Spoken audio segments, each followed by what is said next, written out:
ये हैं भजन लाल बिश्नोई जी और उनकी धर्मपत्नी नर्मदे हर। नर्मदे हर। तो दोस्तों आज है 9 फरवरी 2023 और मेरी नर्मदा परिक्रमा का है 102वां दिन। और आज कल रात्रि में मैं जहाँ रुका था उस जगह का नाम है पाँच तलाई।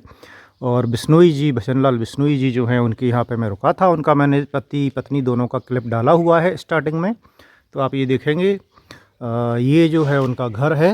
काफ़ी सारी मूर्ति, करीब 10 मूर्ति यहाँ रुकी हुई थी और बहुत अच्छा उन्होंने भोजन कराया और स्वागत भी किया। उनके कुछ रिश्तेदार वगैरह भी थे उनमें।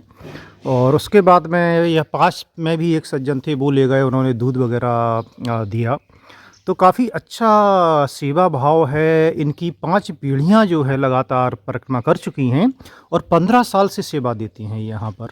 ये देखिए, इन्होंने अपनी माँ के नाम पर इसका ये रखा हुआ है सेवाश्रम का नाम, बिमला माँ नर्मदा परिक्रमा सेवा। इनकी माता जी जो हैं वो काफ़ी पहले बचपन में शांत हो गई थी, तो उनकी याद में इन्होंने ये आश्रम बनाया है और काफ़ी अच्छे सेवा भाव से आश्रम चलाती हैं। तो 15 साल से 2008 से सेवा कर रही हैं। इनकी पत्नी हैं, वो भोजन वगैरह की व्यवस्था करती हैं। देखिए, महिलाओं का जो पीछे योगदान होता है वो अधिकतर छुपा रह जाता है, इसलिए मैंने रिक्वेस्ट की थी उनसे कि मैं दोनों का जो है फ़ोटो वीडियो डालना चाहता हूँ। तो ये था पाँच तलाई का आश्रम और अब मैं यहाँ से निकल रहा हूँ नर्मदे हर बाबा जी।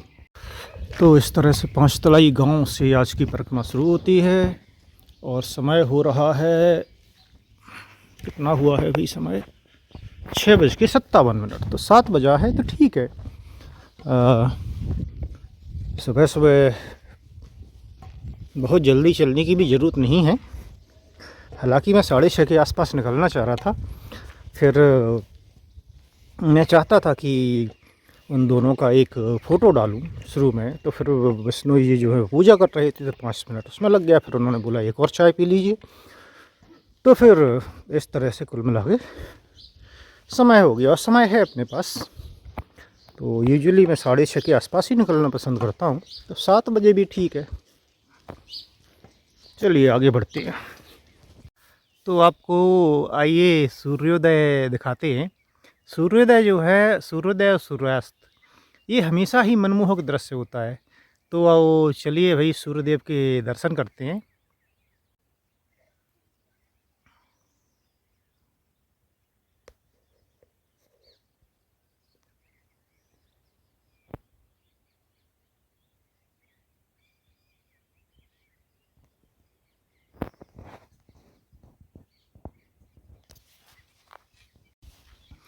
और देखिए, कल के वीडियो में रात में मैंने फ़ोटो ये डाला था साफ़ा पहने हुए और वो लोग पहना रहे थे।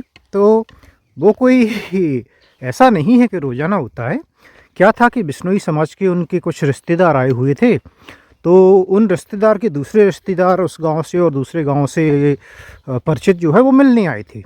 तो मिलने आए थे तो उनका स्वागत एक तरीका होता है साफ़ा पहना के। तो भाई उन्हें लगा कि 5 लोग को करेंगे तो 5 लोग और हैं परिक्रमावासी, तो सबका कर देना चाहिए। तो शायद इसलिए सभी का इस तरह से उन्होंने स्वागत किया। तो इसलिए मैंने वो डाल दिया था। भोजन कराया, भोजन के बाद दक्षिणा भी दी थी। वो भी रेगुलर चीज़ नहीं होगी, लेकिन कल जो हुआ था मैं तो वही बता सकता हूँ केवल। तो बाकी स्वभाव जो था, देखिए वो काफ़ी अच्छा लगा मुझे, पूरे परिवार का उनका। और मैया जो थी उन्होंने भी काफ़ी थोड़ी सी बात भी की थी मुझसे शाम को, और बताया था कि कैसे वो कर रहे हैं धीरे धीरे और कैसे सेवा का काम है जो है वो आगे बढ़ रहा है।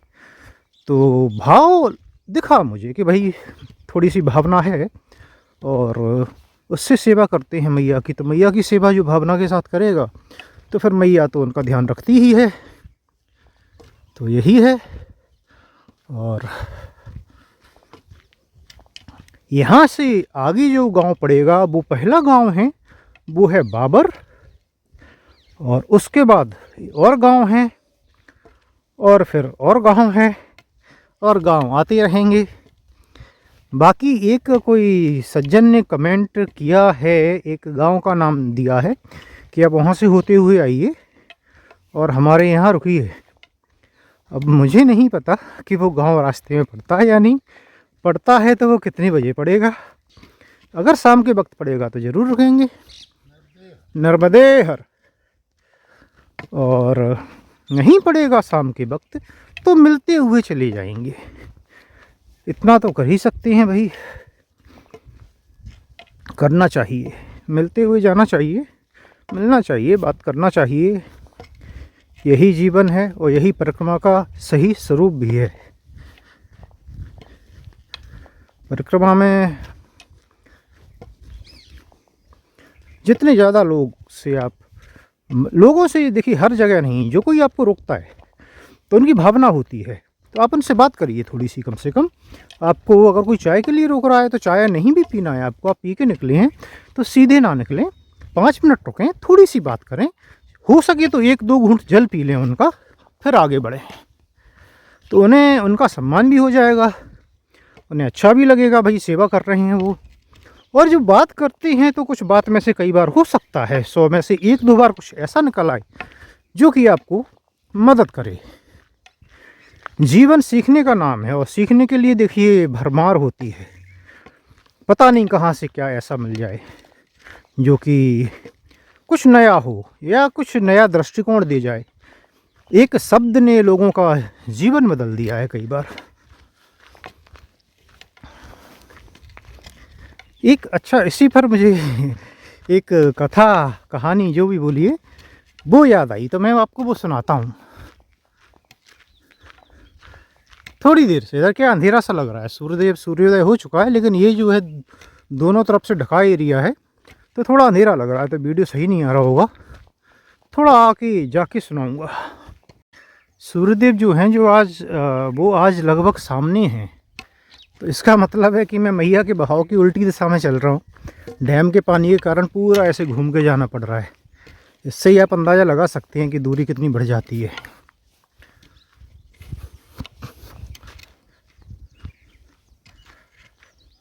तो कथा कुछ ऐसे है कि एक सज्जन थे और वो धार्मिक प्रवृत्ति के थे, लेकिन उनकी आय में काफ़ी सारा काला धन भी था। अब देखिए, काला धन का मतलब ये नहीं होता है कि आपने चोरी की है, चोरी का धन है, लूट का धन है, या जो है या फिर कोई रिश्वत की कमाई है। काला धन का मतलब यही होता है कि आपने जो धन कमाया उस पर सरकारी नियमों के अनुसार आपने टैक्स नहीं भरा। अगर आपको टैक्स भरना है तो लीगल कमाई नहीं है, मतलब सरकार की नज़रों में वो कमाई है ही नहीं, तो वो हो जाता है काला धन। तो यही मान लीजिए, तो उनके सोने चांदी का कुछ ज्वेलरी का व्यापार था, कुछ इंपोर्ट एक्सपोर्ट का भी था, ऐसे मान लीजिए। लेकिन जो है वो धार्मिक प्रवृत्ति के बहुत थे। अपने हवन नहीं, क्या बोलते हैं, पूजा पाठ कराते रहते थे, भंडारे कराते रहते थे। बीच बीच में संतों को बुला के जो प्रवचन का कार्यक्रम होता है वो कराते रहते थे। और उनका एक पुत्र था जो कि नालायक था। अब नालायक देखिए, मैं किसी को लगेगा कि गाली का उपयोग कर रहा हूँ वीडियो में, तो ऐसा नहीं है। नालायक देखिए, जो लायक नहीं है, तो उनके पिताजी को लगता था कि मेरा पुत्र जो है वो किसी लायक नहीं है, तो इसीलिए मैंने नालायक शब्द का उपयोग किया है। तो उन्हें लगता था कि बस वो ऐसे ही खेलता रहता है, कूदता रहता है। 20-22 साल का था, पढ़ाई भी में भी कुछ खास नहीं कर रहा था। उन्हें लगता था कि उसे धर्म कर्म में भी थोड़ी रुचि लेनी चाहिए, जैसे कि मैं लेता हूँ, जैसे उसके पिताजी लेते थे कि बाबाओं को बुलाते हैं तो उनके साथ बैठना चाहिए, तो बोलते थे जा प्रवचन सुन के आ, प्रवचन सुन के आ, प्रवचन सुन के आ, बाबा जी का से ज्ञान ले कुछ। एक दिन जो है पुत्र ने कहा ठीक है, बोले कुछ सीख के आ ना, बोले हाँ मैं सीख के आऊँगा। तो भैया चले गए वो प्रवचन में। अब जो है समाप्त होने वाले थे, तो एक कोई सी कथा सुनाई बाबा जी ने, और उसका सार ये था कि सच बोलो, सत्य बोलो, सत्य नहीं बोलोगे तो आपका जो है कल्याण नहीं होगा, आप जो है पाप के भागीदार बनोगे। इसलिए झूठ मत बोलो, सच बोलो। सच से हो सकता है आपको हानि हो, अभी भौतिक रूप से हानि हो, धन की हानि हो, कुछ भी हानि हो, लेकिन आपका जो है लोक परलोक सुधर जाता है। लोक परलोक माने ये जीवन और अगला जीवन, और जो है जीवन के बाद का जो है लोक होता है जहाँ आप जाते हैं, वो सुधर जाता है। तो ये सार था जो कि बाबा जी ने, जो प्रवचन में करता थे, संत थे, उनने बताया। ठीक भाई। तो जो पिताजी की नज़र में नालायक बच्चा था उनका, वो ये बात सीख के आ गया कि हाँ, अब मैं ये बात जो है एक एक बार में सीखूंगा, तो मैं इस बात को अमल में लाऊंगा, और फिर जो है आगे देखेंगे भाई, कोशिश करेंगे सुधरने की, पिताजी की नज़र में अच्छा बनने की। तो बस भाई वो वापस आ गए। वापस आने के बाद हुआ यूं कि अगले दिन ही इनकम टैक्स विभाग की जो है रेड पड़ गई, ने छापा मार दिया। अब छापा मार दिया तो पहले का समय था, ऑनलाइन जानकारी नहीं होती थी, डेटा नहीं होता था, रिकॉर्ड नहीं रखते थे, ऑनलाइन बैंकिंग वो सब इतना नहीं था।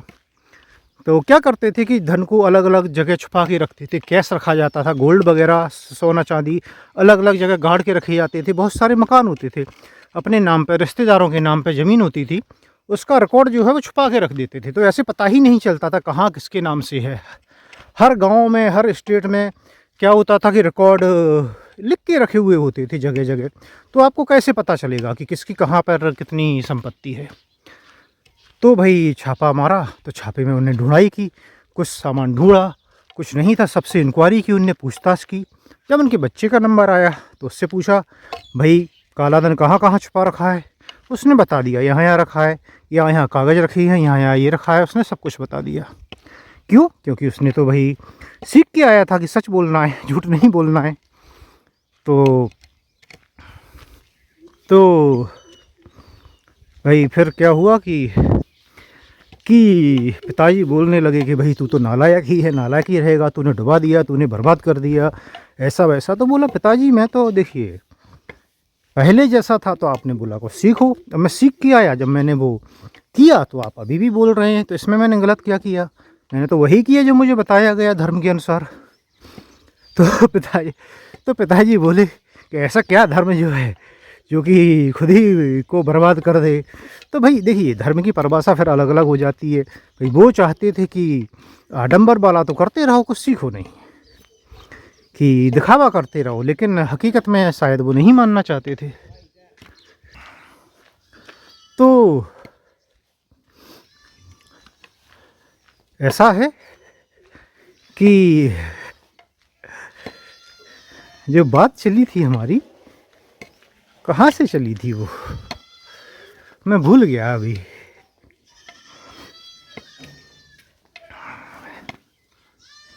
तो मुझे अपना ही वीडियो वापस से देखना पड़ा कि ये बात कहाँ से आई थी। तो बात यहाँ से आई थी कि जीवन सीखने का नाम है, और पता नहीं कहाँ से क्या सीखने को मिल जाए, और एक शब्द भी जो है आपका कई बार जीवन बदल सकता है। तो जैसे कि इस कथा में आपने देखा, सुना कि कैसे एक शब्द सीखने से जीवन बदल सकता है।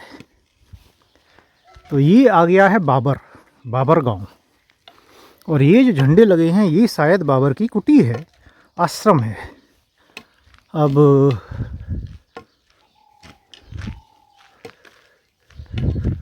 मुझे इधर भेज दिया लोगों ने, पता नहीं यहीं से रास्ता जाता है आगे या मुझे वापस जाना पड़ेगा।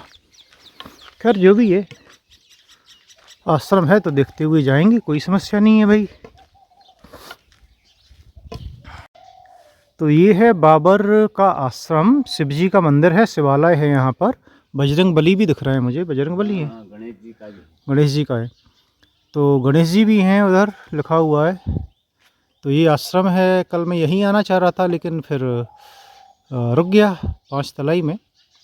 तो काफ़ी अच्छा बना हुआ है, देखने से लग रहा है कि अच्छी व्यवस्था भी होगी। ये देखिए, शिव जी की प्रतिमा है पृथ्वी के ऊपर, धरती के ऊपर। धरती जो है शेषनाग के ऊपर है, और नीचे शिवलिंग। तो ये बनाया है, ये मूर्ति लगी हुई है यहाँ पर, और यहाँ गणपति जी विराजमान हैं, खड़े हुए हैं एक्चुअली गणपति जी। शिव जी की वो आराधना कर रहे हैं, देखिए। और तो ये है मंदिर और यहीं आश्रम है भाई। तो भाई ये था बाबर गांव का आश्रम। और ये आश्रम गांव तो छोटा है, तो दान पर चलता है, दान आता है बाहर से। और आश्रम अच्छा बना हुआ है, सब ठीक है, सब कुछ है यहाँ पर। एक चीज़ नहीं है, वो है टॉयलेट। नहीं है मतलब है, लेकिन उसमें ताला पड़ा हुआ है, क्योंकि यहाँ पर महाराज जी चलाते हैं, महाराज जी के सुपुर्द है, बाबा हैं एक। तो फिर ये तो वैसे ही कुछ है जैसा कि हम देखते आए हैं। तो आपको टॉयलेट नहीं मिलेगी, उसके लिए आपको बाहर जाना पड़ेगा, वो सिर्फ बाबा जी उपयोग करते हैं। चलिए हम आगे बढ़ रहे हैं। यहाँ से बताया है कि बमन गांव है 8 से 10 किलोमीटर, और बीच में कुछ छोटे छोटे गांव आएंगे।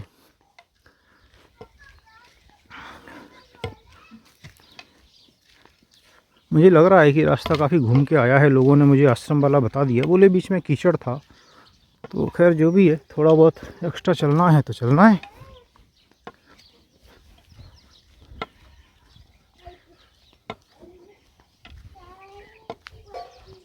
नर्मदे हर।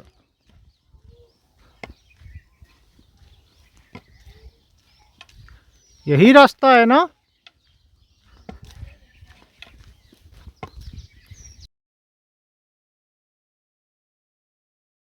और भाई रात में जो एक सज्जन ले गए थे दूध के लिए, दूध पिलाया था 1 गिलास उनने बोला था सुबह बालबुक भेजेंगे, बट सोचा ऐसे ही बोला होगा या देर हो जाती है, तो निकल आए। तो उनने एक मोटरसाइकिल से एक सज्जन को भेजा, देखिए बालभोग लेके। वो रास्ते में यहाँ अभी देखे गए हैं। और इसमें हलवा है, इसमें गाजर का हलवा है, और ये है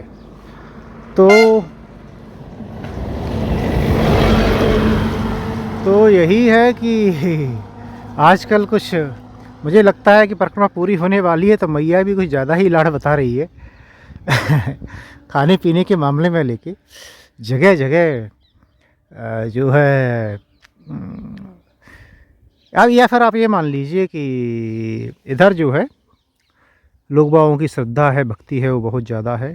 तो भक्ति भाव ज़्यादा है, तो आपको ठूस ठूस के खिलाया जाएगा। खाने पीने का तो परेशानी तो आप भूल ही जाइए, हांडिया निकलने के बाद कम से कम। उसके पहले हम किनारे के रास्ते पे थे, तो किनारे का हमने दिखाया था। रोड पर हो सकता है ऐसा ही हो, तो हमें नहीं पता भाई।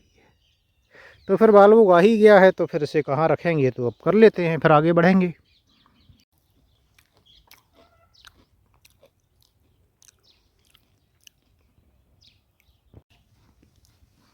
और कल क्या हुआ कि विकास श्रीवास्तव जी जो हैं मंडला वाले, उनका मैसेज आया था। ने वीडियो के स्क्रीनशॉट शेयर किए कि मेरा जो है, जो मैंने परसों का वीडियो कल लाइव किया था, वो 2 तरह से दिख रहा है। 2 तरह से दिख रहा है मतलब उसका कवर फ़ोटो जो होता है। तो एक कवर फ़ोटो पे मैं दिख रहा था, क्योंकि मैंने 3-4 सेकंड की अपनी क्लिप शेयर की थी बीच में वीडियो में, जो कभी कभी डाल देता हूँ। और दूसरे में कवर फ़ोटो था जो कि मैंने ऐड किया था।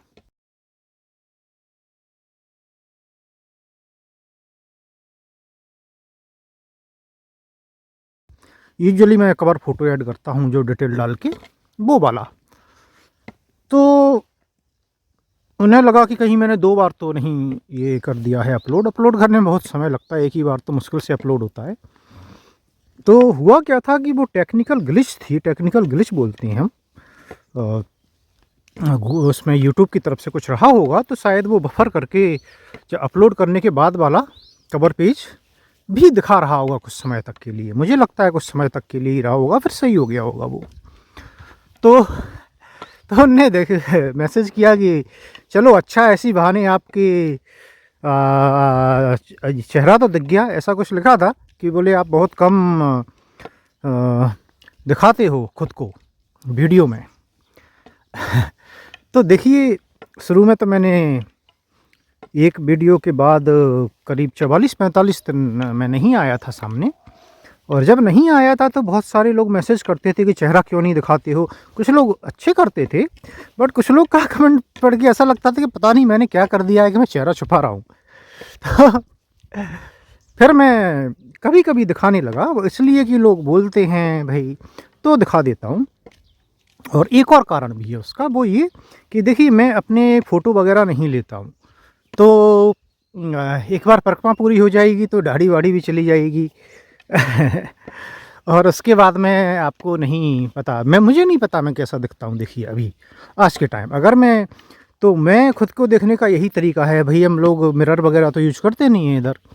उसका यही तरीका है कि आप अपना वीडियो या फ़ोटो लें, तो वो मैं लेता नहीं था। तो इसी बहाने क्या होता है कि मेरा भी छोटा सा क्लिप बीच बीच में चला जाता है यूट्यूब पर, जो कि मैं बाद में देख सकता हूँ, तो मुझे पता रहेगा कि ये मैं हूँ। तो ये भी कारण है। तो कभी कभी मैं 3-4 सेकंड का क्लिप है वो शेयर कर देता हूँ। और क्यों नहीं करता था और नहीं करता हूँ ज़्यादा, कि देखिए भाई उसका कारण ये है। तो ये रास्ता है, मुड़ जाता है, आगे से मुड़ जाता है। नीमखेड़ा लिखा हुआ है गूगल मैप पर, तो पता नहीं नीमखेड़ा कहाँ दिखा रहा था पहले ही। तो ऐसे गांव आते रहेंगे। तो क्यों नहीं दिखाता हूँ मैं अपना चेहरा ज़्यादा, और क्यों पहले नहीं दिखाता था, मैंने एक वीडियो में बताया भी था कि भाई मैं कौन हूँ ये इम्पोर्टेंट नहीं है। भाई चेहरा दिखाओगे कि लोग पहचाने, लोग क्यों पहचाने आपको? आपने किया क्या है ऐसा? भाई लोग देखिए, पहचान आप अपर चाहते हैं कि लोग जाने, तो दो ही कंडीशन में जानते हैं, या तो आपने बहुत अच्छे काम किए हों या आपने बहुत बुरे काम किए हों। तो बदनाम हो जाती हैं या नाम हो जाता है। तो ऐसा क्या किया है भाई, लोग पहचाने केवल इसीलिए कि वीडियो बना रहे हैं, तो खुद का चेहरा दिखाते रहिए कि लोग पहचाने आपको। नहीं, अगर आपने कुछ अच्छे काम किए हैं लोग जानेंगे आपको। अगर लोगों के तक आपके काम पहुंचेंगे तो अपने आप जान जाएंगे एक दिन, जब आपका समय आएगा। हो सकता है वो समय आपके जाने के बाद हो, लेकिन आपके कर्म बोलना चाहिए, मेरा ये मानना है। मैं ये बात बार बार बोलता हूँ, कर्म बोलने दीजिए, कर्मों को बोलने दीजिए। आपके जो अगर अच्छे कर्म हैं आप करते हैं, उनको बोलने दीजिए, आपको बोलने की ज़रूरत नहीं है। तो चेहरा दिखा के पहचान बनाने की ज़रूरत नहीं है। मैं उन लोगों में से हूँ जो ये विश्वास करते हैं, और इसलिए मेरा चेहरा भाई इम्पोर्टेंट नहीं है कि लोग मुझे पहचाने। मेरी बात इम्पोर्टेंट है। अगर मेरा मैसेज जो है, मेरे जो विचार हैं, अगर वो अच्छे हैं, वो लोगों तक पहुंचती हैं, तो उससे कहीं ना कहीं फ़ायदा हो सकता है। मेरे चेहरा जानने से तो कोई फ़ायदा नहीं होने वाला। ये कारण है कि मैं नहीं सामने आके बात करता हूँ ज़्यादा, कि देखिए चेहरा इम्पोर्टेंट नहीं है। और थोड़ा थोड़ा क्यों आता हूँ वो मैंने आपको बता ही दिया कि भाई ये लगता है कि बाद में भाई खुद को भी तो देख लो कैसे लगते थे भाई। परिक्रमा की आपने इतनी, ये देखिए तपस्या स्वरूप होती है ये, अगर आप अच्छे से करेंगे तो। और एक बार अच्छे से करना बहुत होता है, बाकी तो फिर मैया की इच्छा होती है, मर्जी होती है। लेकिन गृहस्थ लोग जो होते हैं, गृहस्थ लोगों के लिए अच्छे से करना, और अगर आपके ऊपर परपार की जिम्मेदारी है, तो मेरा ये मानना है कि एक बार कर लिया आपने तो बहुत है। और बाकी तो आप नहीं जानते आगे क्या हो। और एक सज्जन ने मैसेज किया था, कुछ देखिए सवाल जो होते हैं ना, वो मैं भूल जाता हूँ, पढ़ लेता हूँ, भूल जाता हूँ, फिर याद आता है तो मैं उसका जवाब दे देता हूँ कि आप भी एक आश्रम खोल लीजिए। तो देखिए भाई, आश्रम खोलना आसान काम नहीं होता है। अगर आप खुद से चलाना चाहते हैं, नर्मदे हर, क्यों नहीं होता है? देखिए आप रास्ते में ही रहते हैं, किसी का घर है तो उन्हें थोड़ा सा एफर्ट लगाना है। उन्हें एक अलग से कुछ बना हुआ है तो वो उपयोग कर सकते हैं, नहीं तो बना सकते हैं। और फिर भोजन व्यवस्था करनी होती है। लेकिन आप बाहर से आती हैं तो आपको ज़मीन खरीदना है। अगर आप सही से चलाना चाहते हैं, सरकारी पे बनाना चाहते हैं, वो सब तो फिर टेम्परेरी होता है, फिर दानदाताओं से कर रहे हैं। लेकिन आप खुद से करना चाहते हैं तो आपको पहले ज़मीन खरीदनी होगी, उस पर आपको कंस्ट्रक्शन करना होगा, और फिर जाके ये आश्रम शुरू होगा। तो उसमें अच्छा खासा पैसे की ज़रूरत होती है। तो इतना आसान काम नहीं होता जितना कि दिखता है। बाकी मैया की इच्छा होगी किसी दिन, और मैया चाहेगी तो बिल्कुल करेंगे, ज़रूर करेंगे। सोच हमारी क्या है भाई, वो बताने से कोई फ़ायदा नहीं है अभी।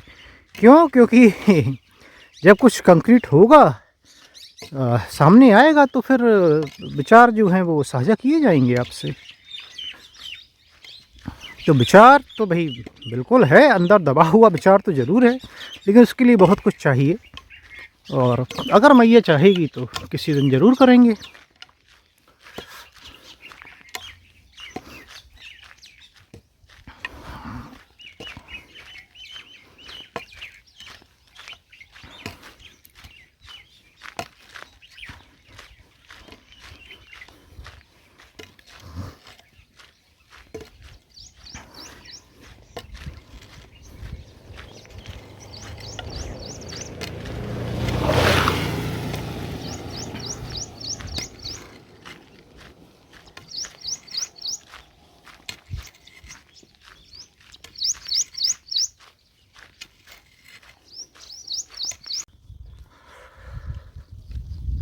और भाई जिन जिन लोगों ने भी मेरा फ़ोन नंबर मांगा है, तो बात करना चाहते हैं परिक्रमा के बाद, मैं सबसे बात करूंगा। कोई समस्या नहीं है फ़ोन नंबर शेयर करने में। बस क्या है कि मैं भाई रेगुलर सुबह शाम good morning good evening message type का बंदा नहीं हूँ। हाँ, मैं करता हूँ ना, किसी के आते हैं तो मैं रिप्लाई करता हूँ, तो कर पाता हूँ, यही बोल लीजिए। तो बात करने के लिए बिल्कुल भाई आपको गाइड, आपको थोड़ा सा भाई मार्गदर्शन चाहिए, या बात करना है, या जानकारी चाहिए, या ऐसे ही एक बार बात करना चाहते हैं, कोई समस्या नहीं है। तो बस परिक्रमा का है, एक बार परिक्रमा पूर्ण होगी, कुछ लोगों ने ऑलरेडी बोल रखा है, बस यही रिक्वेस्ट रहेगी मेरी कि परिक्रमा पूर्ण होने के बाद उन्हें मुझे याद दिलाना होगा। तो या तो ईमेल कर सकते हैं वो अपना नंबर, जिसने भी ऑलरेडी किया होगा मैं उनसे बात कर लूँगा, खुद ही लगा लूँगा। और नहीं तो जो है ईमेल कर सकती हैं, या फिर कमेंट में भी बता सकती हैं। एक रास्ता इधर जाता है, एक रास्ता इधर जाता है, टी पॉइंट, इसे टी पॉइंट बोलते हैं। तो किधर जाया जाए? लेफ़्ट में ये बंधा हुआ है पेड़ पर छोटा सा एक कपड़ा, जो कि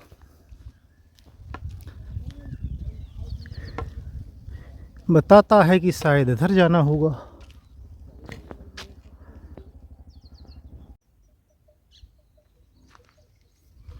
तो बमन गांव रह गया है 1 किलोमीटर, और जो गांव पड़ा था दूसरा बाबर से 10 किलोमीटर बताया था मुझे, और 2 से 3 किलोमीटर बाबर था। तो 10 किलोमीटर से ज़्यादा चल लिया होऊंगा मैं, ऐसा लगता है। खैर जो भी है, तभी जाएंगे बमन गांव, वहाँ 10 मिनट विश्राम किया जाएगा कहीं, और फिर उससे आगे बढ़ेंगे मालूम करके रास्ता।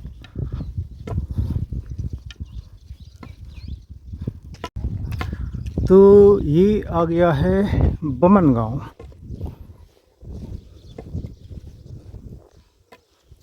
बमन गांव इस गांव का नाम है बमन गांव।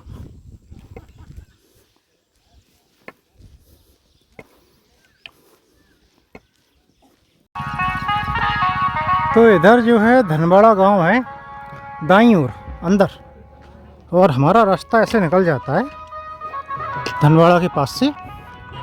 तो हम आगे बढ़ेंगे, लेकिन ये पड़ता है बीच में।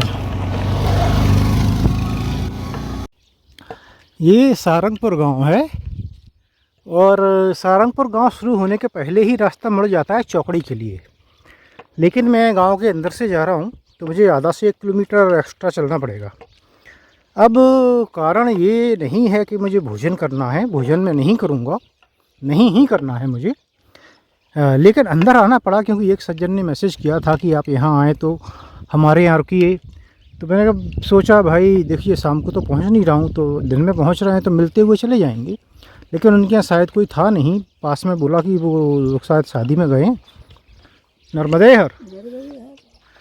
और मैं फिर भी गया, मैं 2 बार आवाज़ लगाई तो संभवतः कोई नहीं था। तो फिर अब चूँकि आधा इधर तक आ ही गया था, फिर वापस जाके वो रास्ता लेना, उतना ही दूरी से यहाँ से अंदर से रास्ता जाएगा। तो बेहतर यही है कि इधर से ही रास्ता लिया जाए।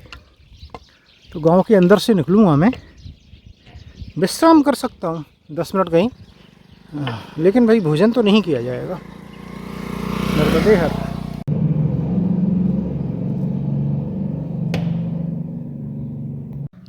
तो दोस्तों ये था राम मंदिर सारंगपुर में। तो मैं यहाँ आया और मैंने थोड़ा विश्राम किया। तो बाबा आए, कुछ थे, बैठे, बातें की हमने। उन्हें पूछा चाय दूध, तो चाय तो नहीं ली मैंने, तो एक गिलास दूध दिया उन्होंने, एक बिस्किट का पैकेट दिया जो मैंने रख लिया है। इधर कोई देने वाले भी नहीं मिलते हैं, तो ये बिस्किट के और भी एक आध पैकेट होगा, वो सब दान करना है मुझे। तो उसके बाद हम बैठे रहे। तो 1 घंटे शायद मैं बैठा रहूँगा। और अभी कितना समय हो रहा है, 12:14 हो रहा है। तो अब मैं निकल रहा हूँ आगे की ओर। यहाँ से 5 किलोमीटर के आसपास चौकड़ी है, 5 से 6 के बीच है। जब मैं गांव में प्रवेश कर रहा था तो 6 का माइलस्टोन लगा था, बोलते 5 है, लेकिन यहाँ से घूम के और ज़्यादा ही होगा, तो 6 किलोमीटर मान लीजिए। तो फिर वहाँ विश्राम करूँगा या बीच में रुकूँगा कहीं। अभी 17 किलोमीटर चल लिया हूँ मैं।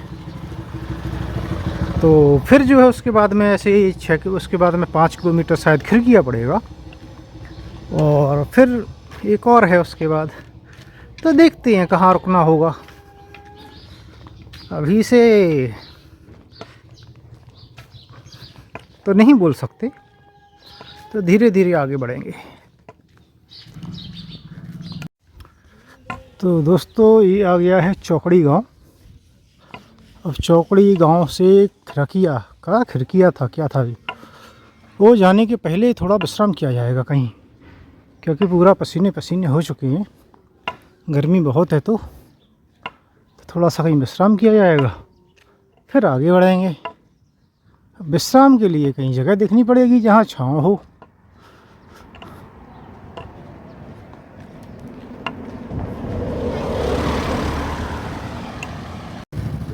तो भाई ये है माँ नर्मदा प्रथमावासी अनुक्षेत्र चौकड़ी। तो फिर क्यों ना यहीं विश्राम किया जाए, इसी बहाने दिख भी जाएगा। लेकिन यहाँ तो ऐसा लग रहा है कि ताला लगा हुआ है,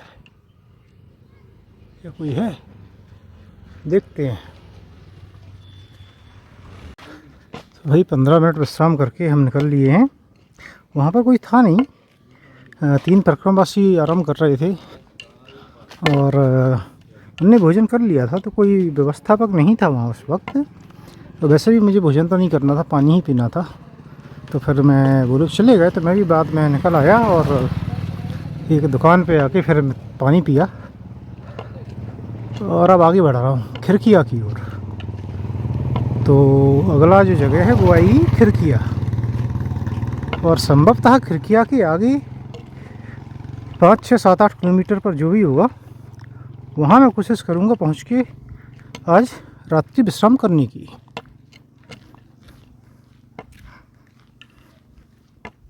अभी समय हो रहा है 2:05। तो अगर मैं विश्राम नहीं करता हूँ तो शायद 3 बजे के आसपास पहुँचूँ। विश्राम करके जाता हूँ तो थोड़ा सा देर से पहुँचूँगा। तो ये था नीलकंठ महादेव मंदिर। यहाँ पर थोड़ा सा विश्राम किया और चाय पी। ये यहाँ का आश्रम है, यहाँ रुकना हो तो यहाँ पर रुका जा सकता है। अभी समय हो रहा है 3:06। तो भाई अभी से रुकने का कोई मतलब नहीं है। तो हम जाएंगे आगे, यहाँ से आगे के गांव में।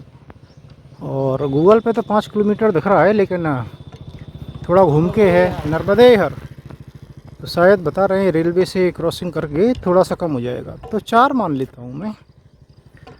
तो पहले वहाँ पहुँचा जाएगा, फिर देखेंगे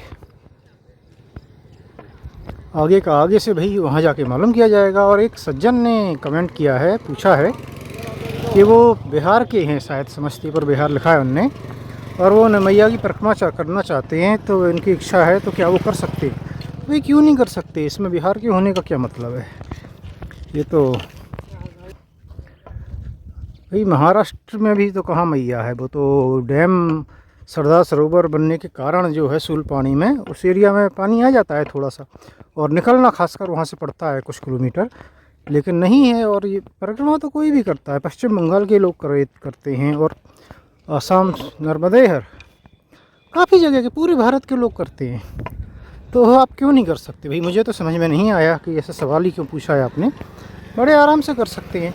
अब फिजिकल स्ट्रेंथ की अगर बात है तो वो आपको खुद ही देखना पड़ेगा कि आप कितना चल सकते हैं, कितने समय में कर सकते हैं, वो आप देख लीजिए। ये है खिड़किया गांव। तो खिड़किया गांव जो है वो आ गया है। यहाँ पर रेलवे स्टेशन भी है, छोटा सा रेलवे स्टेशन होगा शायद। खंडवा के पास में है ये जगह। कितना तो मुझे नहीं पता, 60-70 किलोमीटर के आसपास होगी शायद। तो बड़ा स्टेशन तो वही होगा, ये छोटा स्टेशन होगा।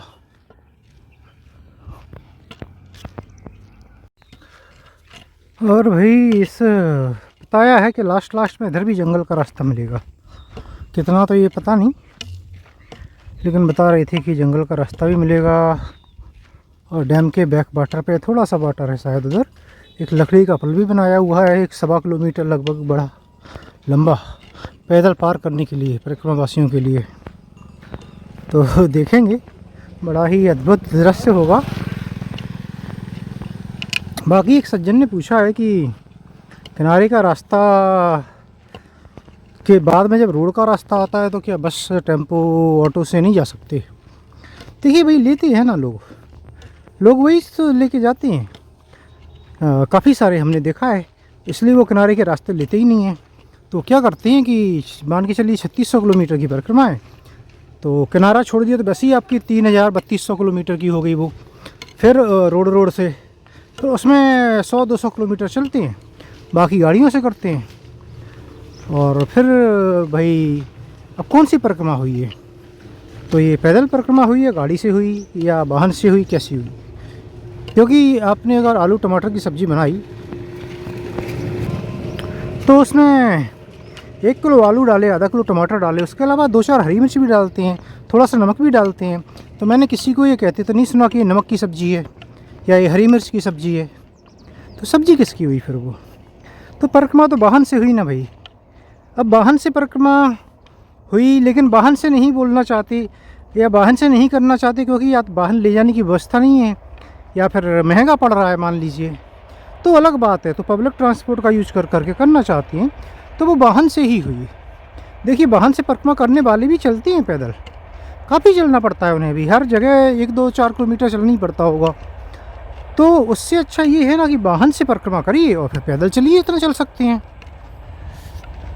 तो वो वाहन से ही मानी जाएगी।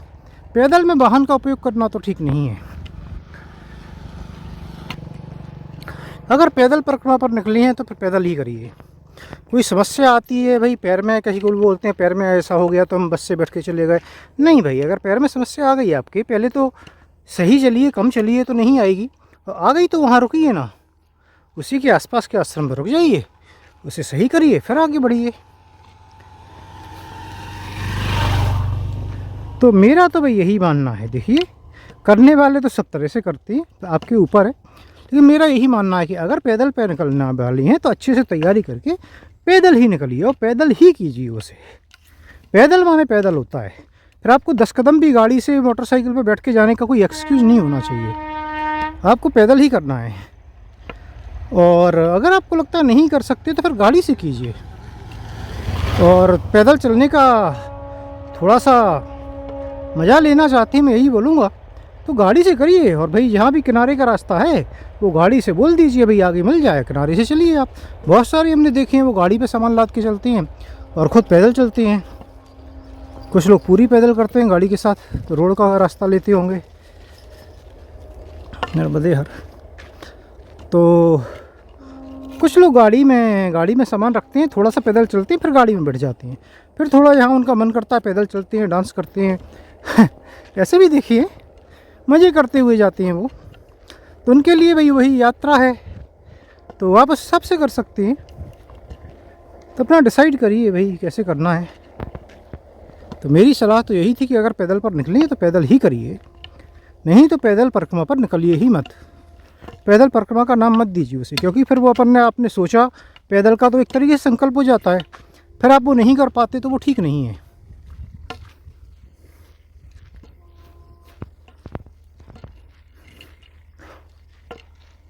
पैदल परिक्रमा पर निकलने वाला संकल्प लिया आपने, मन में सोचा पैदल जाएंगे, फिर आप गाड़ी में बैठ गए तो एक तरीके से फिर आपने गाड़ी से पूरी कर भी ली। तो भाई मैं तो यही बोलूँगा कि आप दोबारा, उससे अच्छा दोबारा जब भी समय मिले फिजिकली फिट हो फिर से शुरू करिए, फिर से पूरी करिए पैदल।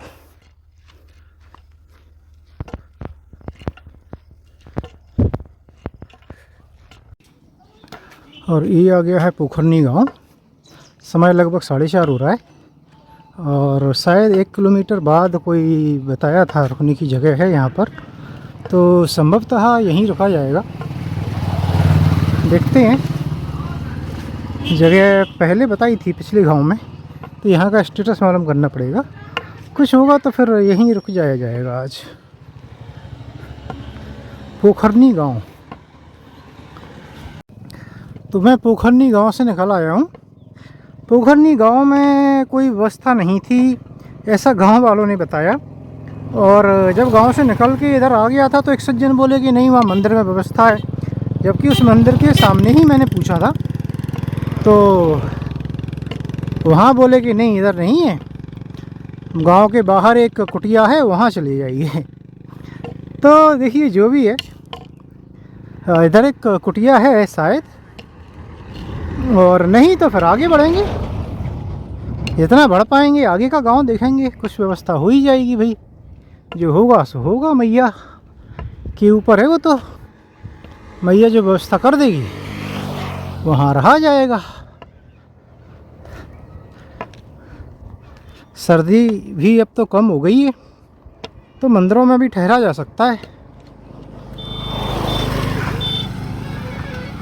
तो ये पोखरनी से लगभग 1 किलोमीटर आगे आप आएंगे तो आपको ये जगह मिलेगी, माँ नर्मदा आश्रम लिखा हुआ है। हाँ, ये वही है। और छोटा ये आश्रम है, बाकी तो मैं देखूंगा। तो बाबा जी हैं ये, तो यहाँ पर भी व्यवस्था है, गांव में नहीं बताते लोग, लेकिन यहाँ पर आप रुक सकते हैं। तो अच्छी शांत जगह है, और बाकी मैं आपको बाद में अपडेट करूँगा। और आज का वीडियो है वो यहीं समाप्त करेंगे, बाकी के अपडेट हैं वो कल के वीडियो में दूंगा। नर्मदे हर।